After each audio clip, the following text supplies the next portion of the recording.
Okay, so the great news is you've now gotten to a point where you've gotten through an interview process and you've received an offer from the company. Now you've looked at the offer and you go back and you send in your resignation to your current manager. And your current manager comes back and says, well, what if we give you more money? And the fact is, there are a lot of statistics out there when it comes to whether or not you should accept the counter offer. And the thing is while you may not have an easy time in finding out where those statistics come from, speaking from experience, I've seen it happen time and time again. There's a lot of new material out there in regards to, okay, yes, it's okay to accept a counter offer. There's no true data behind the numbers of a counter offer, but I'll give you the experiences I have seen in my career, and then I'll provide some guidance on how I suggest to kind of handle the situation.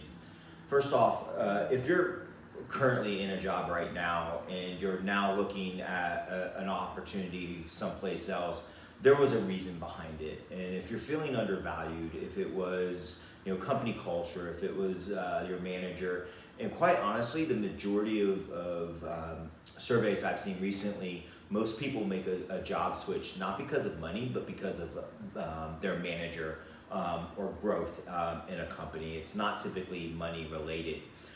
So when you take the opportunity to put in your notice and they ask you if they can give you more money, it's going to sound very, very enticing. We all have bills to pay. We all have like a lifestyle that we want to maintain. But the thing that you've got to realize is deep down inside, what was the real reason that you decided to start looking and interviewing with other companies? If it's money motivated, then fine, accept a counter. But the problem with accepting a counter is the company that you've been working for now has a little bit less trust in you. I believe 80% of respondents to a survey in the Harvard Business Review stated that one of the biggest downfalls to accepting a counter is now a company knowing that you've had an intention to leave is not willing to put and invest as much more information into you because of that willingness to potentially leave and lose the value that they've added into you. So when you think about the offer process, when you think about whether or not you want to accept a counter offer, three things that stand out to me is, first, you made the decision to start interviewing for something, and what was it? 9 out of 10 times, I'm telling you, the experiences happen. Whatever it was, that if it wasn't money motivated, like more responsibility, things like that, it's not going to last. And I mentioned it just now on why. The second reason why it's not a great idea is you've now shown that you're not a loyal employee anymore. You've decided to look at a competitor. You've decided to take your talents to South Beach, so to say. But the opportunity now is you've lost some trust and value within the organization. And the third reason that I'll say is not necessarily a good reason to accept the counter offer is because, quite honestly, within 6 months, you're probably going to get frustrated again on something else.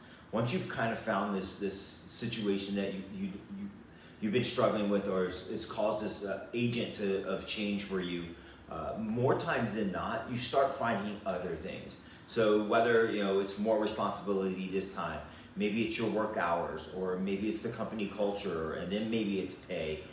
Whatever the case may be, once you've kind of put it in your mental head that you're like, all right, there's something I'm not happy about, it's tough to get over that mental hump again and say, oh yeah, I'm very happy at this company.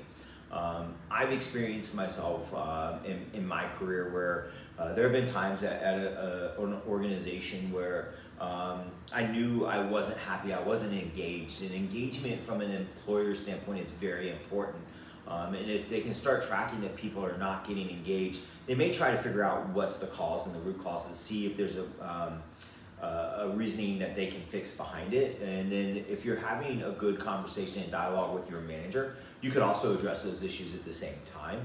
I know I've had some great managers where I could sit down and be very open about the situations and challenges I was having or the struggles. But I think at the end of the day, when you decide whether or not you want to accept a counter offer, ultimately it's up to you. But I will say it's never gone very well. So take some of that advice. If you are struggling in a job search and you want to get to an offer stage with a company, I encourage you to look at the Make Your Mark Challenge, and you can get that link below. Otherwise, stay tuned for the next episode, and hope you have a great day.